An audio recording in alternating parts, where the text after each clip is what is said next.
شروع اللہ کا نام لے کر جو بڑا مہربان نہایت رحم والا ہے۔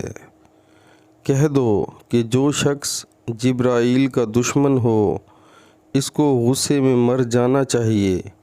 اس نے تو یہ کتاب خدا کے حکم سے تمہارے دل پر نازل کی ہے جو پہلی کتابوں کی تصدیق کرتی ہے اور ایمان والوں کے لیے ہدایت اور بشارت ہے۔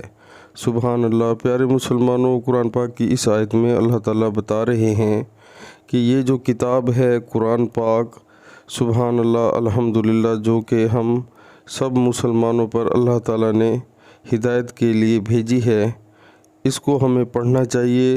اور بہت افسوس سے کہنا پڑتا ہے کہ ہم اس کتاب کو یعنی قرآن پاک کو بھول چکے ہیں اکثر لوگ۔ تو جو لوگ قرآن پاک کو نہیں اٹھاتے، نہ اس کو سمجھتے ہیں، نہ اللہ کے حکم مانتے ہیں اس میں سے پڑھ کر، تو ان کے لیے بہت ہی بڑی خرابی ہے۔ پیارے مسلمانوں، ہم سب کی صلاح اور فلاح قرآن پاک پڑھ کر اس پر عمل کرنے میں ہے اور 5 وقت باجماعت نماز پڑھنے میں ہے۔ تو ہمیں غور کرنا چاہیے کہ ہم اپنی زندگی کس طرح گزار رہے ہیں، عمل کریں، انشاءاللہ اللہ تعالیٰ مدد فرمائیں گے۔ سچی نیت کریں اور اللہ کے آگے توبہ کریں، انشاءاللہ اللہ مدد کریں گے۔ السلام علیکم ورحمۃ اللہ وبرکاتہ۔